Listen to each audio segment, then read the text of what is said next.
Welcome to the League of Women Voters online Friday discussion. I'm Betsy DeWitt, president of the nonpartisan Brookline League, whose mission is to educate voters. Today, we will hear about local rodent control planning. Although not a new problem, rats have become more visibly active recently, and I think more visibly in some parts of town than perhaps others. First, we'll hear about warrant article number 3, which will be taken up in the second special town meeting and scheduled to be voted on November 15th. It gives current statistics on rodent complaints and some proposals to address the problem. Our speaker is Petitioner Lynn-Jones. And then we will hear from the Director of Health and Human Services, Sigalle Reiss, who will explain planning and challenges that are facing the implementation of the rodent control plan voted by the Select Board in October. And fortunately, we've been joined by Erin Schutt-Galentine, Commissioner of Public Works, who can update us perhaps on more practical interventions as they have been implemented. The good news is that there is some funding to start the plan, and therefore we hope that things are beginning to happen or have begun to happen. And so I'm going to turn over the speaker role to Lynn-Jones, who will talk to us about warrant article number 3. Welcome, Sean. Thank you, Betsy. And thank you to the League for inviting me to speak on this topic today. I'm Lynn-Jones, town meeting member from Precinct 1.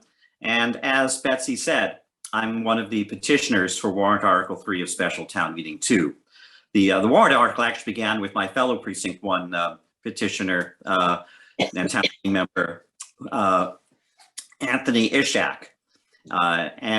He had experienced a rodent issue here in the neighborhood. A lot of other town meeting members around Brookline were hearing complaints about rats and just sort of thinking, what should we do? Can we file a warrant article? So Anthony initially put forward the idea based on a proposal that the Department of Public Works had developed, wasn't funded, to appropriate more money for so-called big belly rat resistant trash bins in our parks, playgrounds, and public areas too around Brookline, because open trash bins were a real problem. And that was put on the warrant initially as a budget amendment that would fund those new trash receptacles. And we thought that that was addressing a need. It was fiscally responsible because it was a long-term capital expense that wouldn't require salaries to be paid every year. But we left it open to amendment to broaden the scope and fund other items as well. During the process of consideration, and you'll hear more about this, the town's rodent control task force met frequently, including Commissioner Galentine and Dr. Reiss, and with the active participation of our new town administrator, Chaz Carey. And they developed a rodent control action plan. It turned out there was not going to be money in the regular fiscal 23 budget that could be used to fund some of the measures that we had put into warrant article 3 originally. But they identified $200,000 in money that could be repurposed that had initially been designated for COVID testing, but that was going to be funded by the state and could be moved over to rodent control. And so we now have a plan.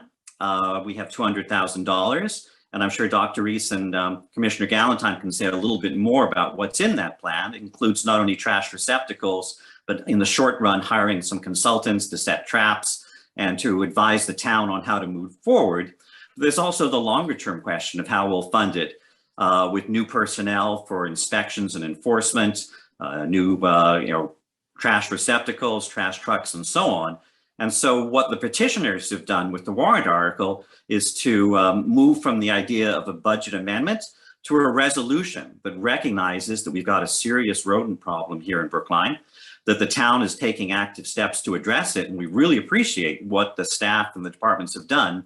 But the key is what happens next. Will town meeting provide the funding in fiscal 24 and beyond so that the town can keep up its efforts to fight the rat infestation? And I'm sure that Commissioner Galentine and Dr. Reiss can say more, but I'll just say the one thing I've learned in this process is that the rat infestation is no laughing matter, and it's a lot worse than we actually thought when we put this article before town meeting. We knew we were getting lots of complaints. We knew that the departments were concerned and trying to keep up with overflowing trash and reports of rat sightings. But when you hear from the people who are experiencing the rat infestation, and they tell you that they can't use their backyards because their backyards are full of rats, rat urine and rat feces, that they spent thousands of dollars on exterminators, thousands of dollars to repair their cars after the rats have gnawed through the wires under the hood, and that they can hear the rats daily inside their walls and under their floorboards. And when you see rats, in childcare center play areas, or just kind of roaming around in our commercial areas, this is something serious, and we hope our resolution will focus attention on the problem and get town meeting members really to recognize the need going forward to fund it. And we hope the select board and the town administrator will include in next year's budget proposal the funding that would make the rat control action plan a reality. We're really delighted as petitioners that this resolution has received the unanimous support from the subcommittee of the advisory committee that she chairs, and also from the full advisory committee. And it's also being recommended for favorable action at town meeting by the select board, the advisory council on public health, and the park and recreation commission. We really hope this is something that everyone can rally behind, but it's also part of a broader public education effort. The resolution itself is not going to solve the problem. The funding itself will be a big step forward, but it's not going to solve the problem. Everyone has to pitch in and recognize that proper trash disposal and sanitation is what we need to do. It's not a matter of just relying on individual responsibility or the town. There needs to be public and individual initiative to address this problem that's serious and no laughing matter, and goes beyond just the kind of disgust factor to real disease and real quality of life effects that are, really heartbreaking when you read some of the communications or listen to the testimony that we've had as the various boards and committees have considered this warrant article. Well, I will just say that I hope part of the intended activity is better public education, just in general, what to do about rats in your neighborhood, in your yard, or whatever. And also who to call if you have a real problem, which I know people have had, that feels threatening, and therefore you want someone to help with the intervention. So I'm hoping that our speakers will be able to help us answer those questions. And then at the moment, I'm going to welcome Sigalle Reiss. Reiss, you correct me, please. Reiss, I'm told, who is our recently appointed Director of Public Health, and has been sort of generously given a major agenda of work to be performed, with I hope the great support of our longtime now Director of our Commissioner, of Public Works, Erin Galentine. So Ms. Reiss, you have the floor. Please unmute yourself, and we'll give you as much time as you need. Great, thank you so much. So I have to thank Mr. Lynn-Jones giving me an honorary degree. It's Director Commissioner Reiss, or even better, just call me Sigalle, that's fine. No, I appreciate that, and I appreciate the opportunity to come speak to everybody. You sound so knowledgeable and so well informed. You must have a doctorate or at least an MD. Yeah, it's a very common mistake, and I will admit a lot of my staff have doctorates. So the staff that I rely on has other educations, but 20 years of experience in public service and working in local health departments, really starting out as an inspector myself, and then moving up and getting my master's from BU right around the corner here in public health. So master's, but no doctorate, but lots of experience, and happy to be here in Brookline. I think I'm just rounding out 7 months, and definitely a lot going on, including our rodent response. I am going to start out the conversation just to ground it a little, to describe our local health department and what we do. So what is public health? I'm just, like I said, I'll just do this quickly and I'll get to the basis of this conversation on rodents. And I also want to allow a lot of opportunity for Q&A. And I want to thank Commissioner Galentine, who has been Such a gracious colleague to me, to being new to the community, and such a wealth of knowledge and information. So a lot of this, I'm really glad she could come, because I'm going to lean on her for some of those Q&As also. So public health is the science of protecting, promoting health in our community, so where we live, work, and play. And really, we do this with a wide variety of tools, and policies is one of those really strong tools we have to sort of change behavior to prevent disease. And that's a lot what we partner with town meeting around policy development for public health. So, but locally, how do we do this in Brookline? So we have 6 divisions within the department. We talk a lot about our environmental health team, because they are the ones out there enforcing regulations, particularly around nuisance and rodent control. So they are probably our biggest division within the department. But they also have a very long list of items that they are responsible to enforce. Food and housing probably being the 2 biggest that take up their time, but also inspections on public and semi-public pools, tobacco control. They do a lot of work on climate change. When we think about some of our education programs around PFAS and plastics and regulating those all fall within the environmental health department. So, pre-COVID, probably one of our most visible divisions. Also, a lot of work done in community health out in the community with events and forums. Their big program right now is the Farmers Market Voucher Program, which we were fortunate to get ARPA funding to continue for 2 years, and hope to be able to find additional grant funding to continue that program. I would say pre-pandemic, most people didn't really know much about public health nursing. People know a lot about it now. Obviously, infectious disease control, monitoring, and prevention, but also we have a really strong role in immunizations, not only the flu and COVID vaccine, but EJ and her team work with the schools on doing childhood immunizations. Emergent preparedness, really since 9/11, public health has been brought into the role to work on an emergency planning, mainly around dispensing of antibiotics. The main, a lot of our structure of our plans is response to anthrax, but that we understand that we use that also with vaccines, and every year we use our vaccine and our flu clinics to sort of drill those plans and how we could distribute medications out to the community in the best way, in the quickest way. One of the things I was really excited about when I came to Brookline was the great partnership we have with our substance use prevention team with the schools. It's a really strong partnership where they not only provide mental health services, but also work on the community coalition to identify strategies for substance use prevention on a community-wide effort. So a very strong team there.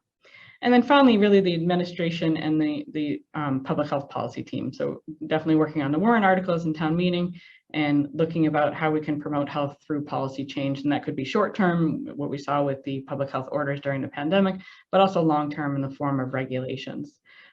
Public health departments have a pretty wide authority under Mass General Law to institute regulations. And we see this a lot within our environmental health team, such as we just instituted some new body art regulations to regulate that industry.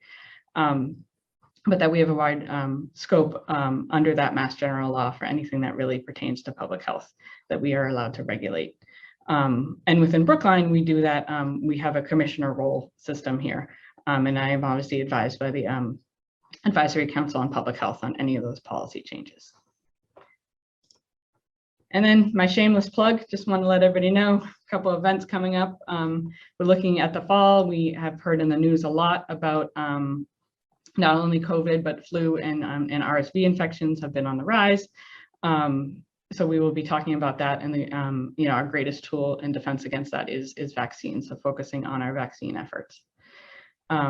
We do have some upcoming clinics, and you can see the dates. And also, we are very fortunate to be continually supplied, which actually connects to our conversation that we're getting to in a second here.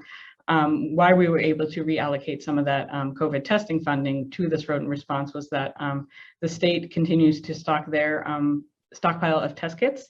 And what they do is continue to distribute that to us as they rotate their stock. They give it to us, and then we're able to distribute it out in the community. So really actually doing a big push this week to really get test kits out in the community ahead of the holidays to make sure people have that available and to use.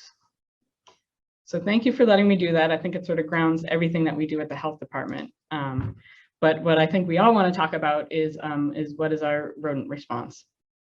So this is really just taken out of the whole action plan, which I hope you have had an opportunity to read. Aaron and I worked really hard on that with the administration and with the 6th floor to clearly identify what actions we can take to aggressively, approach this problem in our community. I can sort of update on some of the short-term action items because a lot of those are already in play, and you can see the outdoor dining regulations have already been completed. The select board adopted those. We are in the final stages of the contract with the pest control specialist, with legal doing a review of the contract and just a few details that we need to hash out on that, but I hope to have that signed in play in the next couple of weeks. And what that is I think this will have a couple purposes for us. So it's a pest control contract with a specialist company that has a very unique system of baits, what they call them smart boxes, of bait boxes. So these are about the size of a small shredder, and they are very attractive to the rodents with the bait that they use. Apparently barbecue chicken is what works really well. They have a lot of experience in our neighboring communities and urban areas. But what the key is it's a lot more than just bait and killing the rodents, that it actually gathers us a lot of data. So every time there is a hit, there's the information goes to the contractor, who then will have a site that indicates activity in that area. So it really allows us to get some data that we don't have right now. Right now, the only real information we have is based off complaints and in our enforcement activity. So really looking at how we can gather data to A, identify where the problem is, and B, right, make sure that we're using our resources in the areas that are most needed, and then measure that and evaluate that, and are we actually reducing populations? Because right now we're just doing a lot of chasing around in response to complaints. So we want to make sure we put these bait boxes where we see high activity and direct our resources to those areas, and then hopefully see the populations come down. That's what we all want. Along the same lines, we're working with a food safety consultant, and we, a lot of the rodent population and the reasons why it's expanded and become to this point are multifaceted. But one of the main contributing factors we know is identifying food sources. And that comes a lot from our food establishments. I always say everything that we like, rodents like too. They like good food, they like, safe housing, so we talk about harborage, and but the main source and contributing factor is going to be the food source. They're not going to go in areas where there isn't a food source. There might be provided shelters, like we talk about on construction sites or on private property that doesn't have a food source. That might lead to some, harborage for them. But if that food source isn't around, the populations are not going to be successful. So really identifying that is a key to the approach to reduce the population.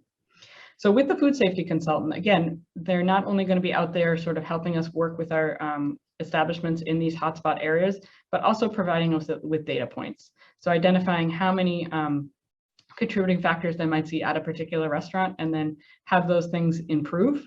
So we see marked improvement in the contributing factors and track that over time. So I think that'll also be a really key data point for us. So we say, for example, we might have had in this block within these 5 restaurants, 20 violations that might lead to rodent activity. And obviously we're going to get those corrected. And so we see the marked improvement in the number of contributing factors in the area. And then I think as Mr. Witt was talking about, definitely communication. What can people do? And I have some examples on the next slide, but really working to share resources with the public. In addition to sharing resources, I'll get to that in a little because I have some examples on the next slide. But then moving on to our midterm plan, Commissioner Galantine and I are working diligently on the solid waste regulations. That will definitely be done sooner rather than later. And also, again, connected to the communication, some community outreach with some door hangers, which we've heard from neighboring communities has been pretty successful. And again, those door hangers will provide information on how to prevent rodent activity.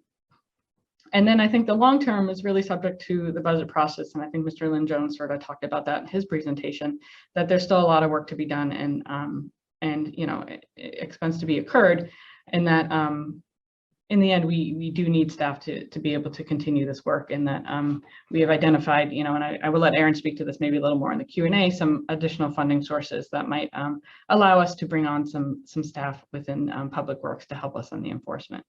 would say it really is a partnership between the two departments on enforcement, because there is so much overlapping, particularly around solid waste.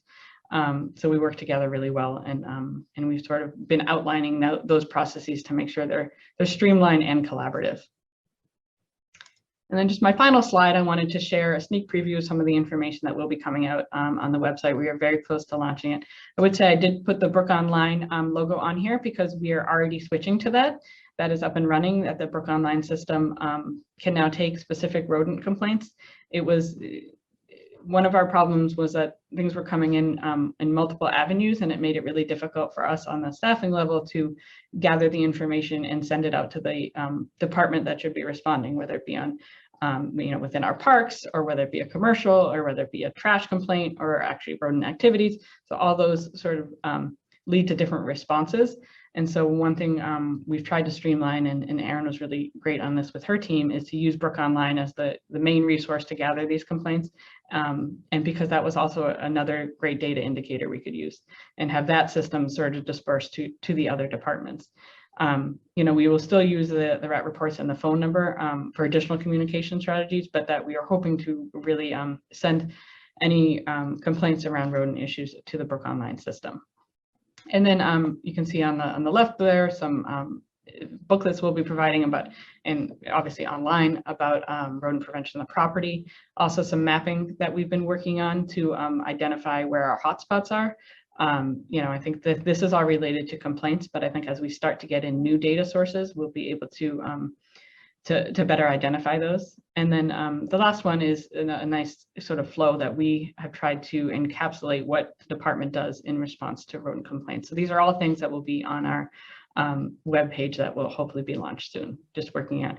And my view about public health and just in general in municipal government is it works best when it's collaborative. So we've developed these things, but we really want to run it by the whole rodent task force and get input from a variety of departments to see if this is the right type of communication and the right method to get information out.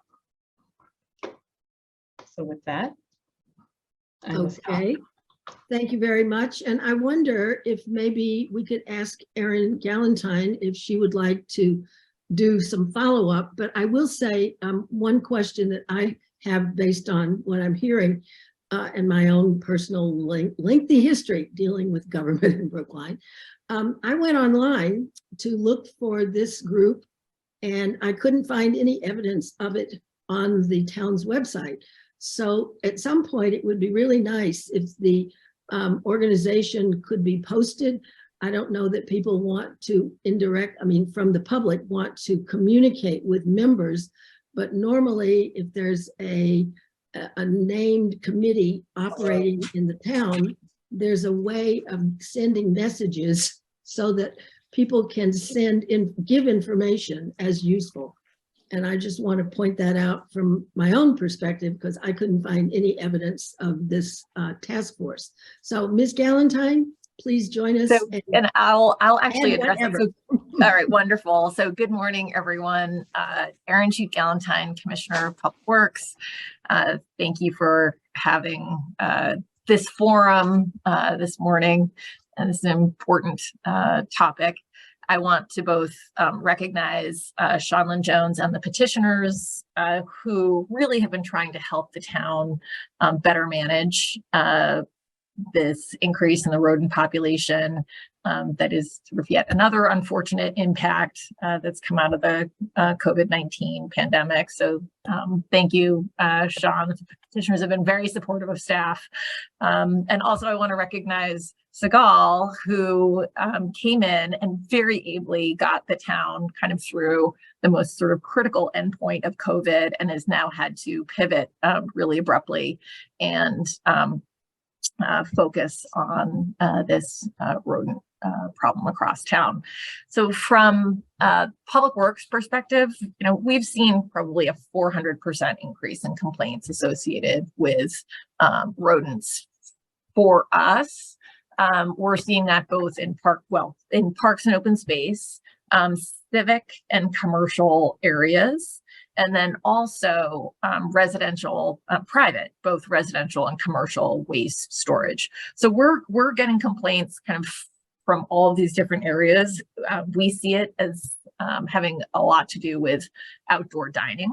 That's both in the parks, a lot of people bringing food to the parks. We've seen a tremendous increase in litter and volume of trash, which has been hard to manage. Changes in behavior associated with COVID, more people even eating outdoors in their own homes, at their own properties. And overall problematic storage, at the homes. I'll speak to that just a little bit. The rat task force is actually not a board or commission task force. It's something that Sigalle brought back. It's purely bringing together all the departments in town that have and deal with rodent issues. And so it's making sure that we are collectively using all of our resources sort of to the best end for the town.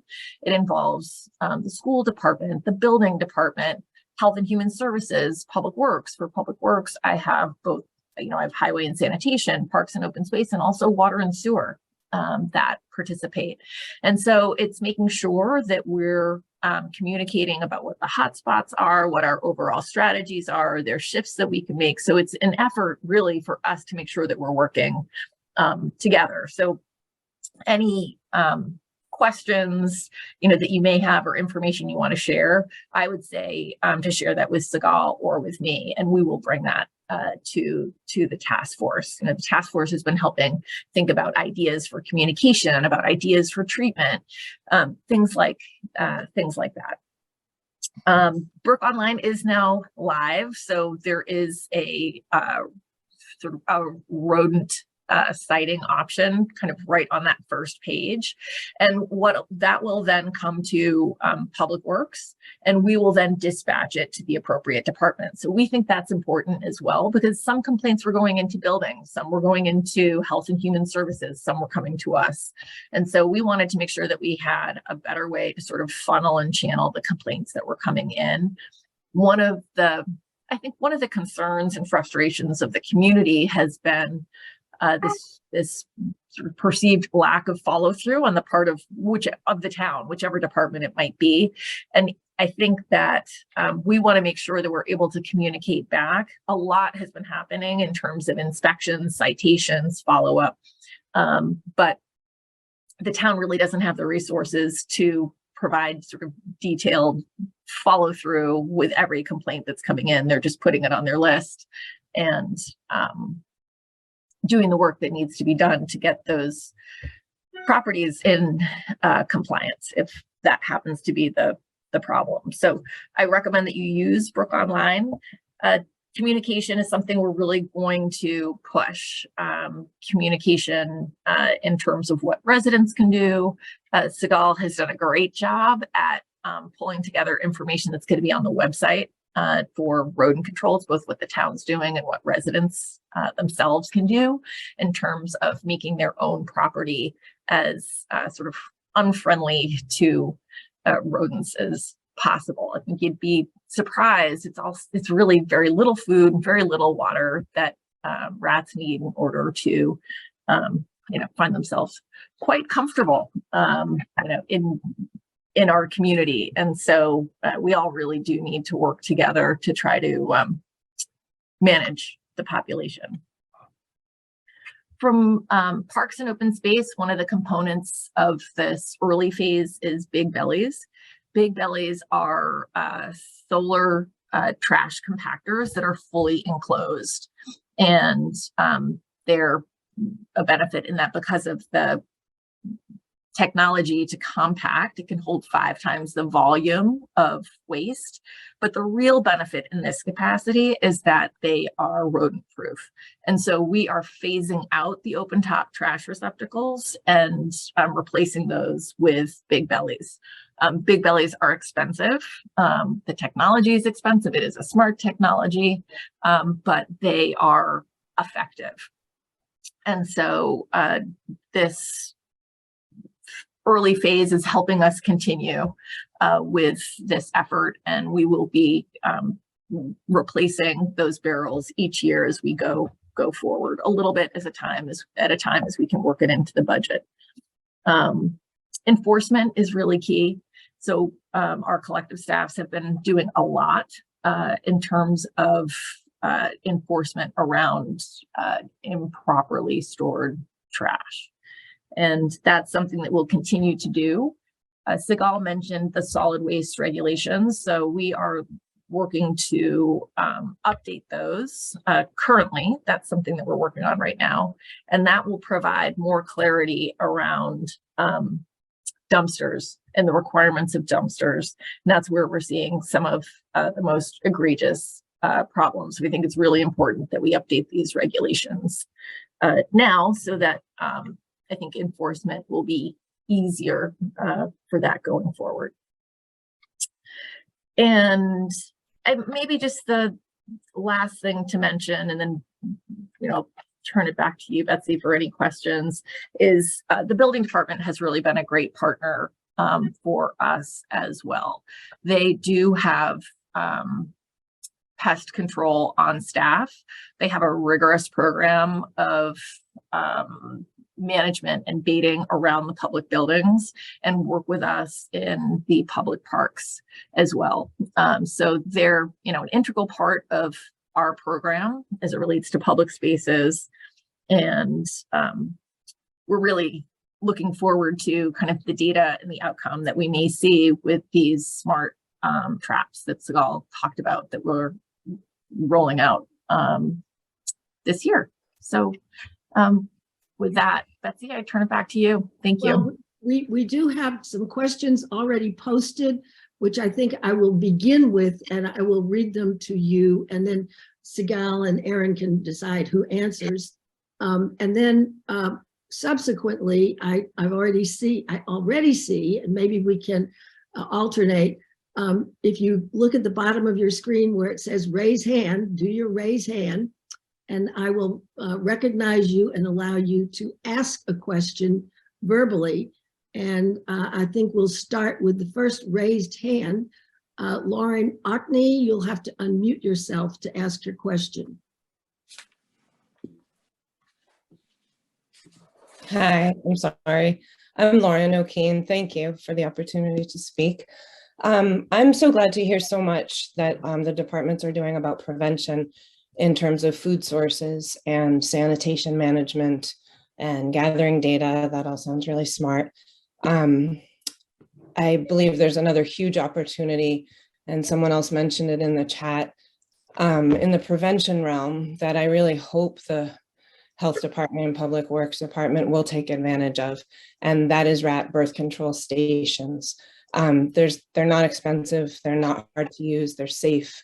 In my neighborhood, we have about 15 households now organized to use them, and you don't actually have to be a licensed rodent control person even, but of course the licensed people can use them also.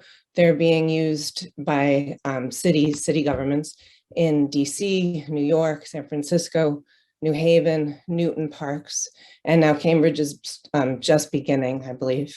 Unlike the rodenticide in the stations, the substance does not bioaccumulate, and therefore it doesn't go up the food chain and affect hawks and owls, which there's more and more evidence of that being a huge issue in their populations. It also doesn't cause suffering in the rodents or the birds of prey. Rats, as we all know, and that's why we're here, they're super resilient. They reproduce at an incredibly young age. So one female, I'm probably preaching to the choir here, but one female can have over 1,000 offspring, including many generations, in just 1 year. So to not look at this realm of prevention seems short-sighted to me. I'm not suggesting that you switch out all the other things you're doing for birth control, but it's a really effective, safe method, and it seems like it would be a smart tool to add to Brookline's toolkit. Thank you. I think we need to move on, okay. But we'll take time for an answer because you are echoing a question that also occurred in the chat. So who wants to talk about rat birth control? So I can address it a little. Well, I do want to say the smart boxes do not use a rodenticide, and they actually came from Europe, where there are much high restrictions on the use of rodenticides, that they actually issue an electric shock to the rodents. And then there are, I should mention, also pipe systems which go in the sewer system, because I think I'm curious to know how much of the non-visible activity in the sewers and stuff is affecting this overall problem. So I think that would be interesting to get some data on that also. I have heard sort of mixed reviews on the contraceptive, so I'm glad it's working for the neighborhood, and I'm glad actually that people are working together on a sort of concerted effort in a larger area around pest control. But we've discussed it with some of the contractors, and they say they've seen better success with this smart box system.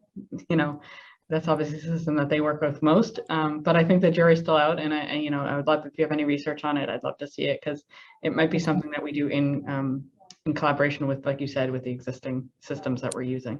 I would say, because we're using this the smart city system, it doesn't mean we also aren't going to continue to treat, and Erin described sort of the work of the in the building department on public lands, but also private residents are still going to need to treat those boroughs, that this isn't replacing any pest control operations, whether it be in the food establishments or private homes.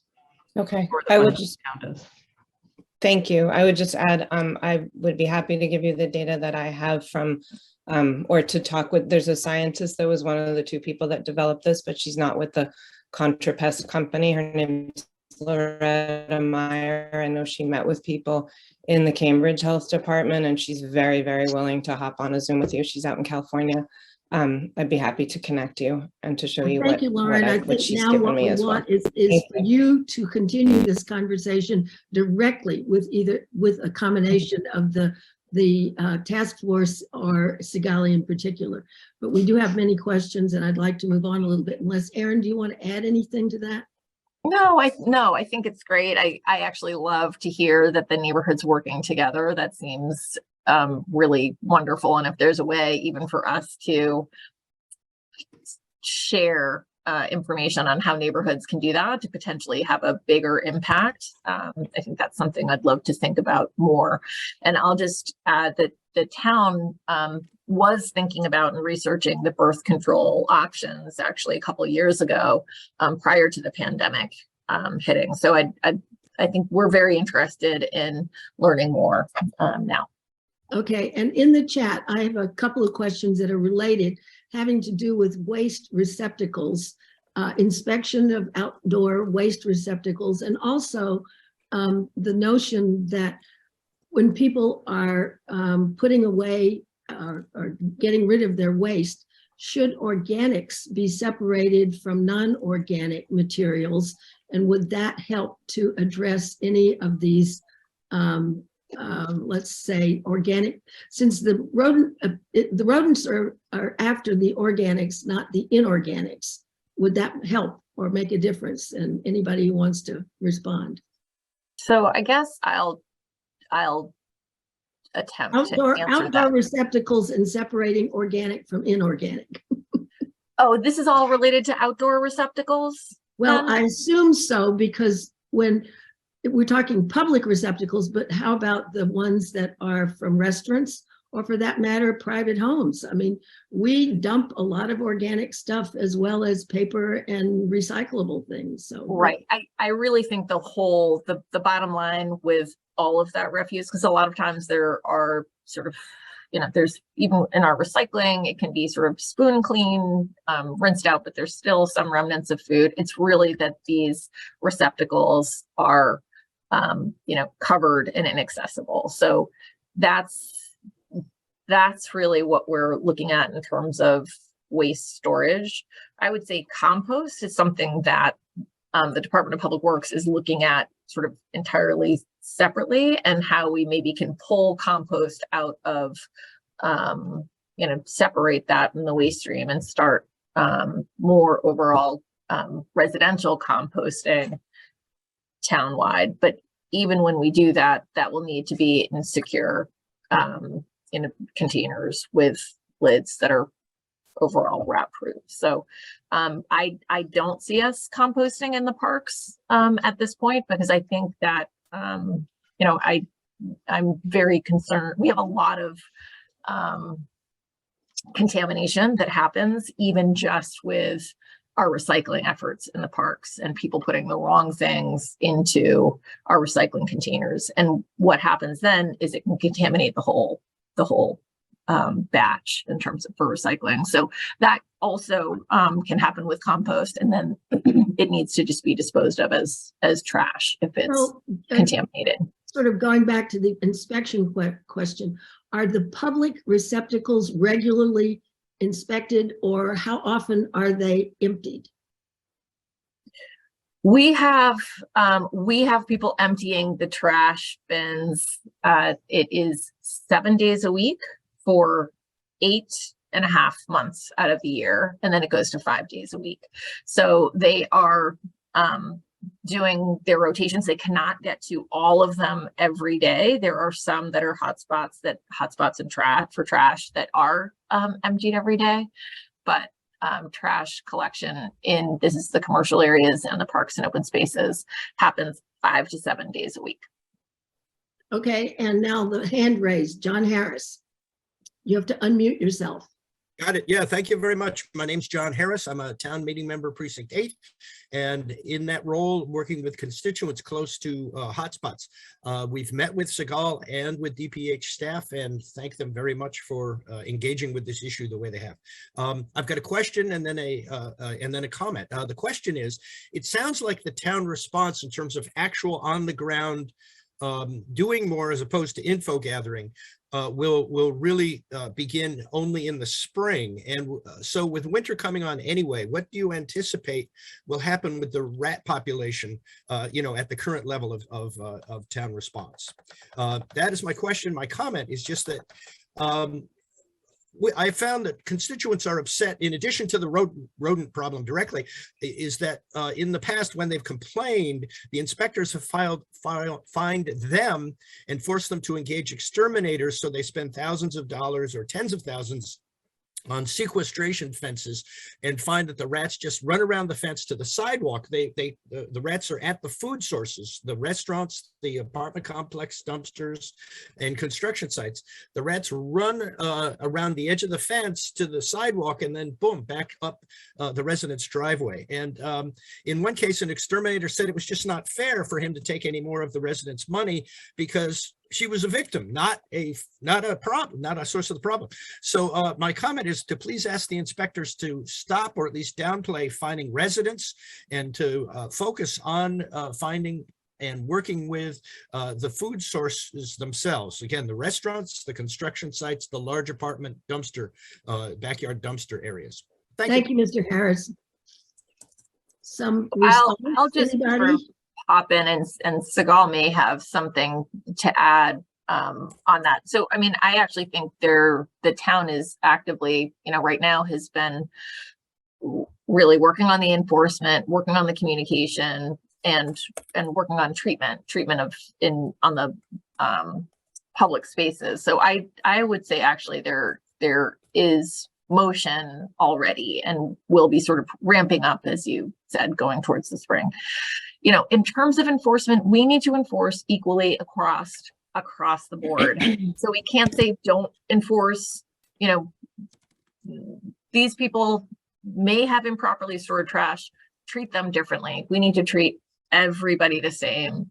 So, you know, that's, we have our regulations, we have, you know, our responsibilities to this town, and our inspectors are required to treat everybody the same.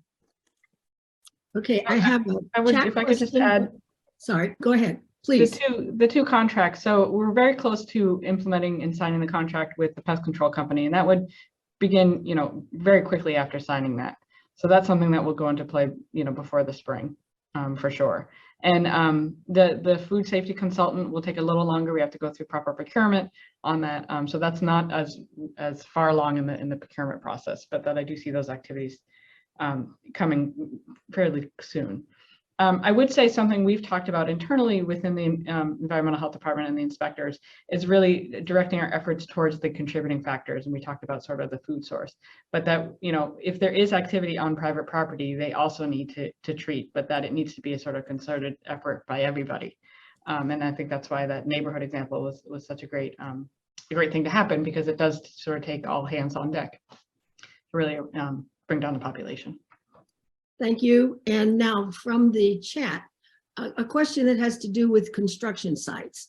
A neighbor, a person said that in their neighborhood, there were construction projects that seemed to lead to a combination of reduction of inspections and enforcement, and then just disruption that occurs from the construction, whether it's a public works project or a private building construction. So any comments about observations on what can be done, what is being done in these particular situations? So I'll jump in first. Maybe Sigalle has something to add. So when it comes to construction sites and complaints around that, we will communicate with the building department and let them know. And we also have sent a inspector to take a look to see if there are any problems specifically as it relates to trash storage, open trash containers, and any particular problems in Harborage. I know that the Health and Human Services Department often will ask for a rodent control plan if it isn't already provided or stipulated with their building permit. And we are including rodent control plans as well in our Department of Public Works contracts. Okay, any comment from Sigalle? This probably isn't your issue directly. Well, approving those plans and particularly on demolitions, before there's any demolition, we do, they are required to submit a rodent control plan to us before they demolish, which includes pre-treatment and monitoring. And I'd say, you know, full gamut of contributing factors in a construction site. Mostly it tends to be just harborage because they tend to just have a lot of supplies and areas where rodents can burrow and hide out. But our main thing when we're going to be looking at a construction site is, are they treating their solid waste properly? There should not be food waste on a construction site. And if there is, that's a problem. And that's something that we would order them to correct. I think we had sometimes it's the construction workers' food waste on the site. Exactly. And that should not be in the construction dumpster. So that is something that we can take action on and have where we actually shut down a site, ceased operations until they cleaned up all the food waste. Thank you. Okay, Marilyn Rosenbaum, you have your hand up. Okay, thank you very much. Thank you to the League for doing this, and thank you to Sigalle and Aaron and everyone for participating. I live on Coolidge Street, and I'm one of the people, sort of point of contact people, because I made so many complaints to the health department about this issue that Sigalle and her department have been very responsive, and we sort of were, a few of the neighbors were assigned as point of contact people. So I have 2 streets that I have neighbors who have been contacting me about all of the problems they have.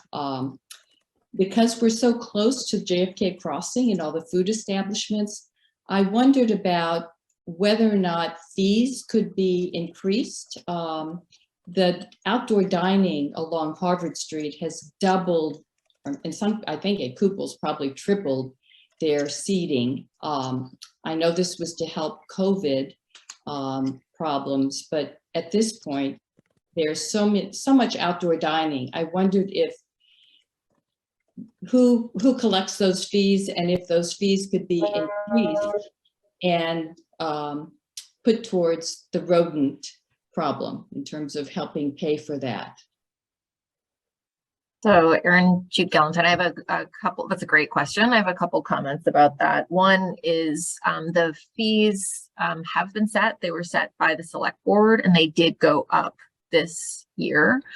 Collection of the fees sort of during and following COVID were held in abeyance due to the economic impact on the restaurants. However, one of our recommendations has been that when the town does collect those permit fees for outdoor dining that go to support inspectional services around sanitation and rodent control, because we've seen really a link there associated with activity.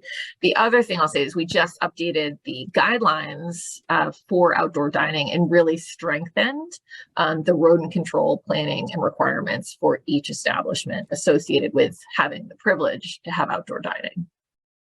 Okay, thank you. Okay, there are a couple of comments which I'm going to relay very briefly. I'm not sure they require very much in the way of response. One is that we might want to use cats of various kinds, actual meowing type cats. People can have them in their homes and they can be effective with rodent control, or at least mitigation. They may chase them all away.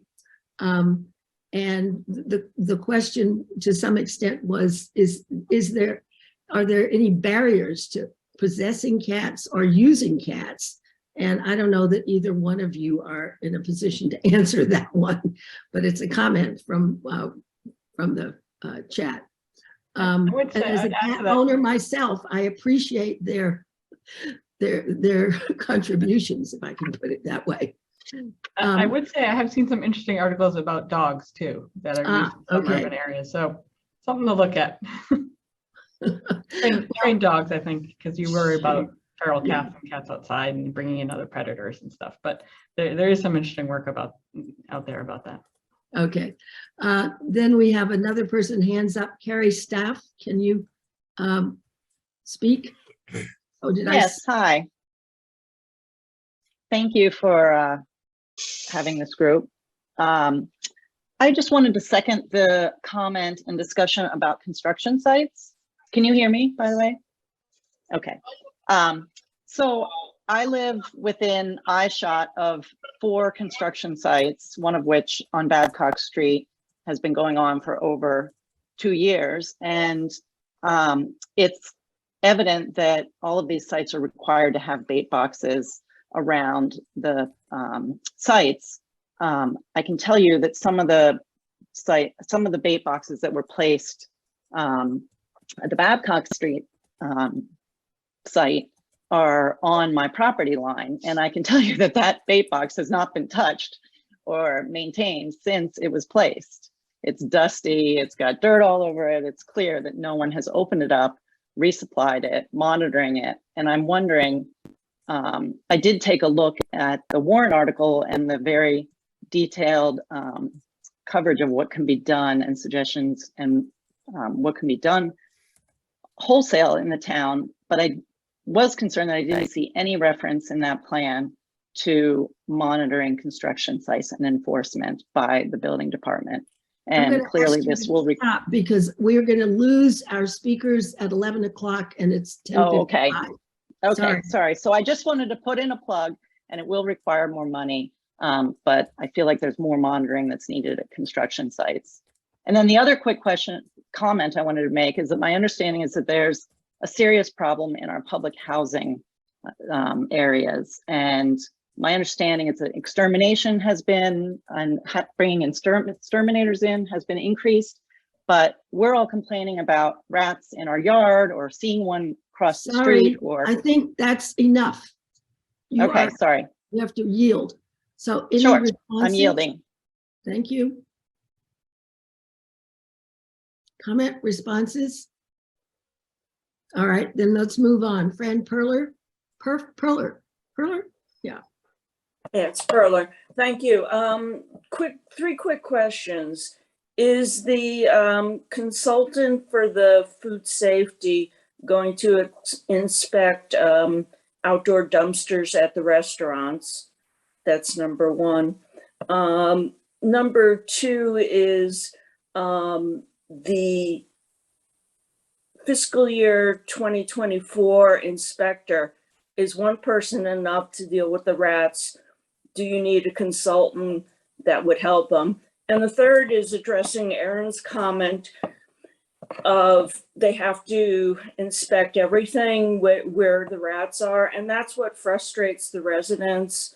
I'm a point of contact person also for JFK Crossing. And one of my neighbors has a problem that it's clear the burrows on their property enter the alley of the restaurants, and their pest control says we can't do anything as long as they're eating, and yet they're being harassed. Okay, sorry, I have to stop you. We see if we have time for a comment, a response. Just add quickly, yes, the solid waste storage at the restaurants would definitely be part of that inspection from the food safety consultant. Okay, and Mary Litterist? You're Thank muted. you. A quick comment. We have, this is a 16-unit condominium, and we have been advised by more than one contractor that cats are not helpful because leaving pet food out for your pet is an attraction for the rodents. So that has been our experience, and we have operated under that assumption, and it works. All right, so you Thank keep you. your cat food indoors. Correct, and not in a bowl for 6 hours in the kitchen. It's Okay. A very short time, and keep it out of circulation.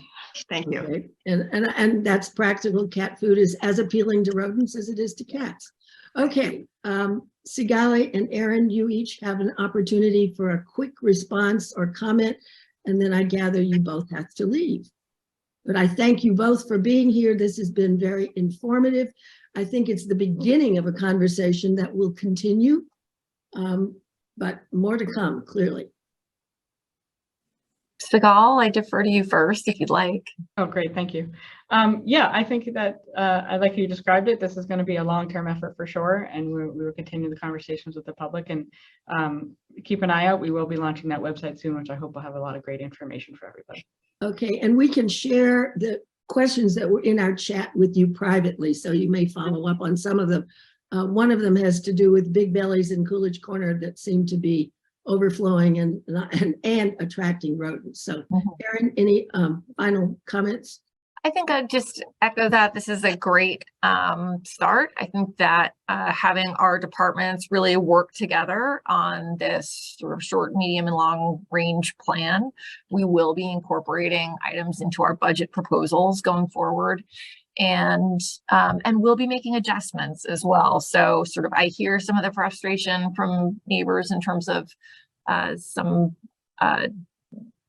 enforcement that maybe needs a bigger lens. So I'll be thinking about that. So thank you for sharing that. And I think, overall, I see this as an iterative process, but I'm also hoping that a year from now, we're going to feel like we have much more data, we've made some headway, and we have protocol in place that we all really understand and that we see an improvement. So we may revisit this and get a progress report. So Elliot Schickler, I believe you have your hand up. Yes, I want to clarify the one who said about leaving cat food. I definitely don't want to leave cat food out. I'd say what we do is have a animal trainer, a cat trainer, bring cats out, no food out for cats, and have them go after the rodents and handle the situation that way. If we have a feral bobcat out ready to pounce and do business. Okay, thank you. And Donna Silverman, your hand is up. You may. Yes, this question elicits either a yes or a no. Have there been any complaints from not only homes located near restaurants, but also from public or private apartment dwellers with common waste disposal receptacles confronting delays in awaiting the trash removal and carting it away by companies who do that? So I'm not sure, Betsy, I'm sorry, but I need to go to an 11 o'clock meeting. So I'm going to say goodbye, but I'm happy, Donna, if you want to email me, I can sort of look into whether or not we've received any specific complaints. There have been some, I will say there have been some larger establishments that have complained about waste storage, or many tenants, et cetera, have complained about waste storage on their own property. And abutting residents have complained about that as well. So I'm not sure if that's getting to your question, but if you email me, I'll be glad to spend some time on it. Thank you. Thank you all. And Sigalle, do you have any thoughts before you depart? Yeah, no, I apologize. I also have an 11 o'clock, a different one. But yes, if questions want to be gathered and if the conversation continues, definitely email us and we can try to get answers out as quick as we can. Yes, and just a Appreciate final everybody. note for you all in the room. My neighborhood includes somebody who put something in the chat, and our issue is coyotes, which is very different, I think, from cats, but I don't know. We all have a question that we would like to have addressed. And I think the thing to remember here is that there are ways to leave your questions on the town's website. It would be helpful, I hope, and I may even work on this personally, to make sure that the rat task force has a direct link of some sort. It might just take you to one of the two departments, but still make it a place where people could directly access to provide questions and comments. Because this clearly is a townwide issue. It's not unique to one neighborhood. It's not unique to one set of bins. And we all want it to get better. And I will say, in addition to a nuisance, it's a health problem. So it is a significant question that wants to be addressed. And Sean, do you have any final thoughts you'd like to share? I do. I don't have an 11 o'clock meeting, so I can pay and you may go answer the questions as well. But I do have some thoughts based on what I've heard and based on what I've been hearing throughout the process. One, Betsy, just sort of a technical political matter. Since the rat task force, the rodent control task force, is really a staff group that meets to coordinate among departments, it's not like a board or a commission that's appointed and that's subject to the open meeting law. And I'm not sure if it would be useful for it to have a web page on the town website. I do hope that this new rodent resource web page that I think is going to be going live on November 15th will serve that purpose as a place you can go for all the latest information and not only to report, but to learn about what's going on. We'll see. I know that the departments are working on that. One question that didn't come up that was kind of implicit in some of the questions, which I've wondered about and I'm going to be pursuing, is whether not only are our fees sufficient because they have gone up for outdoor dining, but are our fines and penalties sufficient? I mean, it's one thing for a restaurant to get 4 warnings, 4 fines, and to be repeatedly cited. And the town can say, look, we really are aware, we're trying to enforce. But if it's easier to pay the fine than to actually comply, we're not really achieving the purpose. And sometimes when you can increase fines beyond certain limits that are set by law, but it's worth looking into whether you can pull a license if there really is a pattern of repeat offenses and the restaurant is a huge problem. I don't know, but that's something to look into going forward. One of the parts of the rodent control action plan that hasn't been implemented yet is this revision of our sanitation regulations. Maybe they need to be tougher and there need to be tougher penalties to make it work. I'm not sure, but those are questions that I would have for Aaron and Sigalle going forward and for the select board too. There's another comment I want to make, because when I looked at the map that Sigalle briefly posted, it's really helpful to know where the rat problems are most acute. But we really are all in this together. It's a cliche, but it's not a matter of just saying, oh, I see the map and there are no rats near me. Oh, that's good. It's just the people who aren't taking care of their trash that are causing this problem. Well, that's not the way to look at it. Everyone in Brookline just about uses our commercial areas at some point. That means you might encounter rats there. It means your children might be going to a daycare center where the rats are, crawling over the playground. It might mean that you're eating in a restaurant and enjoying the food there, that then it gets disposed of improperly and you're sort of an indirect cause of the problem because you're enjoying that establishment. And beyond that, we all want vibrant, healthy commercial areas. We like that for the quality of life. And we like that because they generate tax revenue too, which the town can certainly use. It's going to be very difficult to look at this going forward and fund everything adequately because there are so many competing, demands on the budget. Police, fire, schools, parks, recreation, library, and so much more. And the budget's tight, inflation's going up.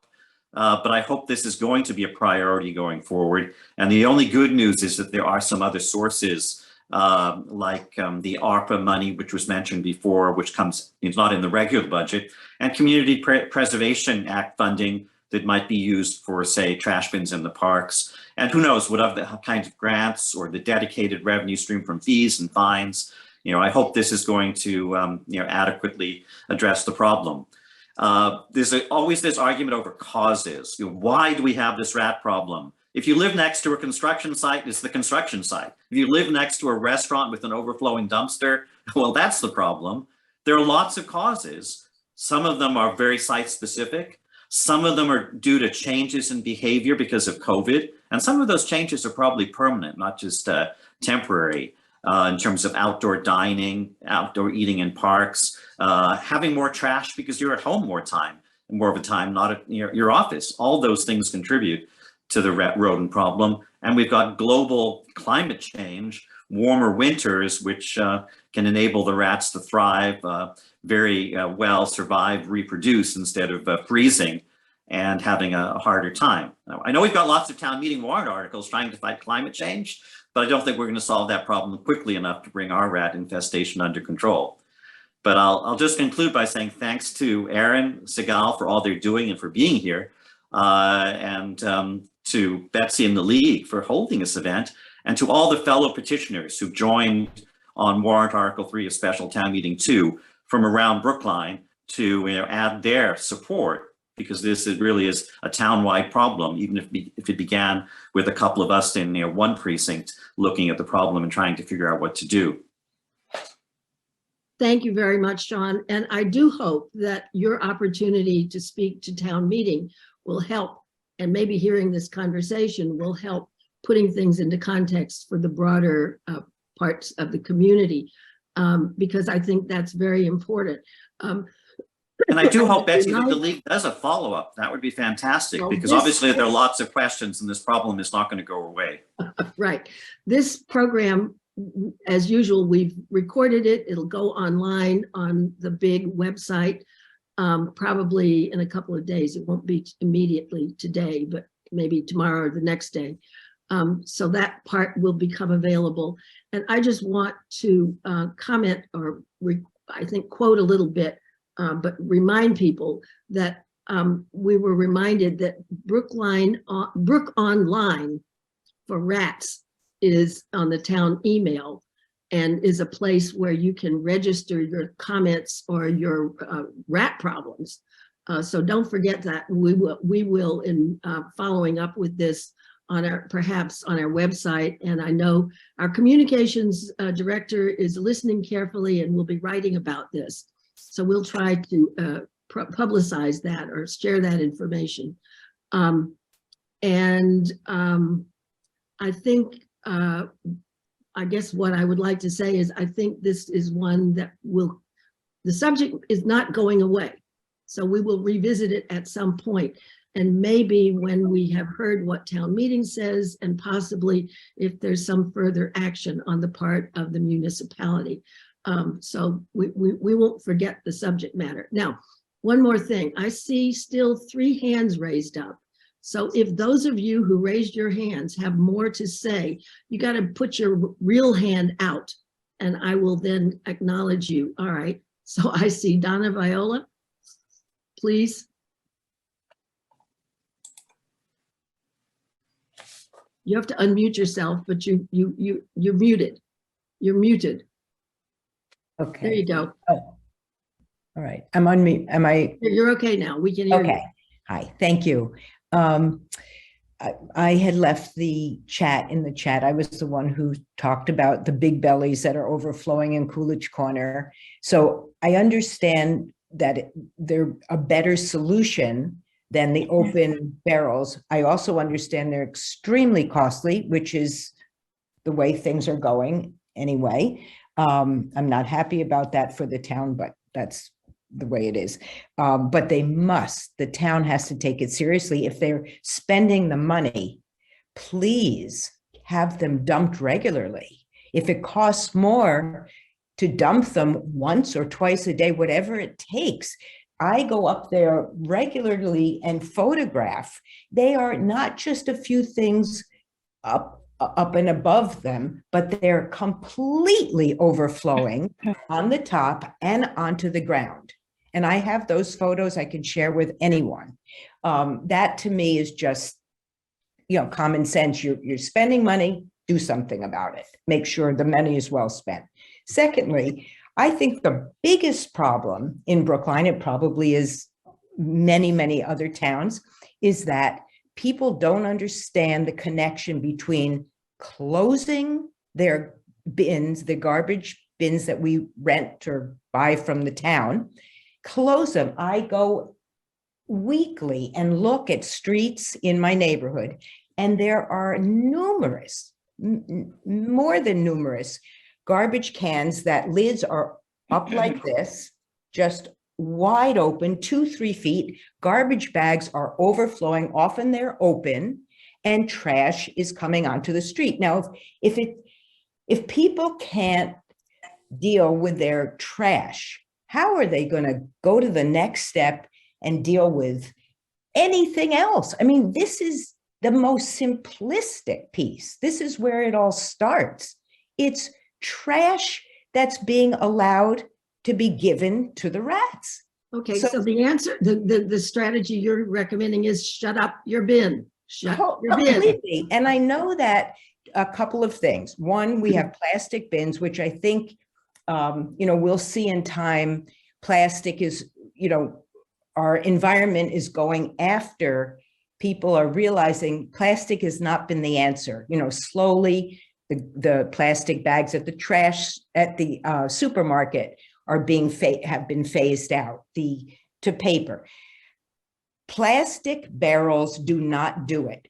I see them gnawed through on many occasions. So I'm going to have to ask you to conclude. We have 4 more people waiting to speak. Okay, I will. All right. Okay, thank you. Righty, and thank you very much. You're All welcome. right, Fran Perler, you have a follow-up comment? Yeah, I have a couple. I hope there's still town meeting members who are listening.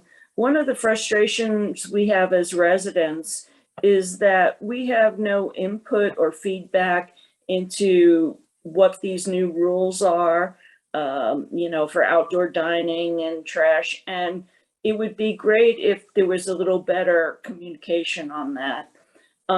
Regarding the previous person, the issue is sanitation department workers. They don't have enough. And fiscal year 2024 has extra pickers and stuff to do that. We need to lobby the town to make sure that gets funded. And then the third last quick thing is we need to figure out fees that can go to paying for the rats, because I'm also on the Council on Aging.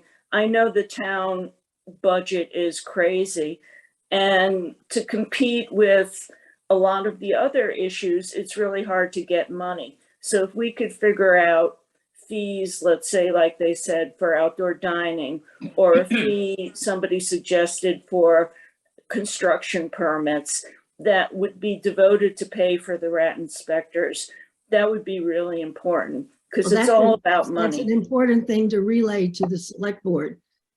It's a financial and budgeting question, and they have the authority there. So speak to your select board members. Next speaker, Susan Granoff. Yes, continuing along on this vein, I'm a town meeting member from Precinct 7. I'm also chair of the Advisory Committee's subcommittee on Human Services, and we deal specifically with this warrant article, the budgets of the health department, and many of the Council on Aging and many other areas. And I really want to reiterate the importance of keeping the select board and key town decision makers aware that this should be a priority for the town. For the longest time, it's been very much on a back burner, if anywhere near the stove. So I think that we have now reached a point where there's an awareness by the key decision makers that this is something that needs to be dealt with, but we don't want them to think that by simply passing this warrant article that we've now dealt with the problem. This is something that will require constant vigilance. And I think that as concerned citizens of the town of Brookline, we need to make certain that this is emphasized. So any time you can have, let your precinct representatives to town meeting know that you want them to, that this is a concern to you and you want them to vote favorable action on this warrant article, but also keep asking the select board and the new town administrator, what is the town currently doing? Can we be doing more? Thank you, warrant Susan. article incidentally will be taken up on Wednesday, November 16th. Not the first night of town meeting, but the second night of town meeting. Okay. And so tune in to find out what happens. Thank you very much. Diana McClure. You're muted. You're muted. I'm writing this article on this presentation for the senior citizen monthly newsletter, as well as one for the patch for League of Women Voters. I would like to be sure, I'm forgetting who it was, who said that she had pictures she'd be glad to share. Be sure to get a picture to me so I can use that in the article. Donna Viola. Yeah, Donna Viola. So I hope she's still on. And I picked up. I am. Thank you. Okay, very good. And this will be recorded and shared. Don't forget that. Donna Silverman, you have your hand up. You're muted. Unmute. I muted because I was sneezing. Sorry. This question, thank you, Betsy. This question is for you, Mr. Lynn-Jones. Thank you so much for your presentation. So I'm curious as to whether there's been any scuttlebutt or even real comments from restaurants regarding the fact that they're going to be charged fees, or they are charged additional fees for outdoor dining. I'm thinking about ballot question 2, where dental insurance companies are telling voters, your dental insurance premiums are going to go up if this goes through. So likewise, a restaurateur is saying, we're going to be forced to increase the prices of our food if we're required to pay fines or required to pay fees for outdoor dining. Has there been any scuttlebutt or real comments that you're aware of, Mr. Lynn-Jones? Well, I have not had any direct communications from restaurants, but I watched the meeting of the select board where the new outdoor dining regulations and fees were presented and approved. And that question of the impact on our restaurants and whether they would be able to maintain their viability if they had to pay these new fees definitely came up, and it was a concern. I don't know if the select board had any private communications from restaurateurs. I don't recall any, direct complaints saying this will put us out of business, but certainly they weighed that concern against all the other concerns, including what we've been talking about this morning, when they voted to approve the new regulations and the fees. So it's not as though that concern has been ignored, and we'll see how it goes going forward. But it seemed to me that there was not a howl of protest immediately, and we'll see what happens as those fees and those regulations are implemented. Thank you. And I think just to conclude, but I have some useful information that was posted in the chat, but it comes from a town employee who says the health department has 4 inspectors to do inspection for rats. With their workload, which includes housing complaints, restaurant inspections, lodging house inspections, and many other issues and inspections, they are overwhelmed. Front staff does intake for all of the above and addressing the permitting of well over a dozen types of licenses. In short, staffing capacity is limited, which I think takes us full circle to the question of budget and finance, and is there enough budget allocated for this purpose?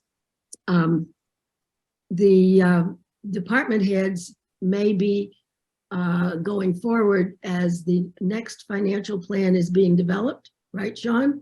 And Susan, for putting in requests, people can lobby for better funding for some of these departments who are understaffed and unable to complete all of the responsibilities that have been assigned to them. So that's actually an important agenda item, and there will need to be a new financial plan that will be coming up for the Springtown meeting. So on that moment, I'm going to say thank you all. This has been helpful, instructive. I hope the people who are listening will use the information that they have acquired and send it in the right direction to some of the people who are the decision makers who can make a difference going forward. We appreciate your participation, and we look forward to revisiting this in another 6 months and to see if things have changed or improved. But thank you all very much, and we look forward to seeing you again. Bye-bye.